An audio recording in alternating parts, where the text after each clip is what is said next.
وفاقی وزیر برائے امین الحق کہتے ہیں کہ تاثر دیا جا رہا ہے کہ ایم کیو ایم بلدیاتی انتخابات سے بھاگ رہی ہے. واضح کرنا چاہتے ہیں کہ ایسا نہیں، ایم کیو ایم الیکشن کے لیے تیار ہے. شہری سندھ میں کی جانے والی حلقہ بندیاں درست ہونی چاہیے.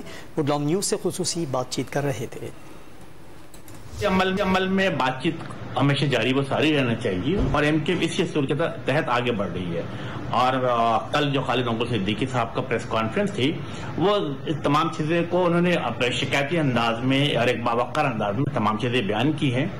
آج الحمدللہ Pakistan Peoples Party, M Q M Pakistan Muslim League اور دیگر سیاسی پارٹیاں بھی آپس میں بیٹھ ہوئی ہیں اور میں امید کرتا ہوں کہ وہ تمام مسائل اور بالخصوص مسئلہ کیا ہے، مسئلہ ایک سب سے امپورٹنٹ مسئلہ ہے کہ ڈی لمیٹیشن کا مسئلہ اسے حل کیا جائے، اور دوسری چیز امپورٹنٹ ہے کہ جو معاہدہ ایم کیو ایم پاکستان نے قومی جرگے کے سامنے پاکستان پیپلز پارٹی کے ساتھ اور پی ایم ایل این کے ساتھ کیا تھا اس کی پیش رفت کا جائزہ لینا.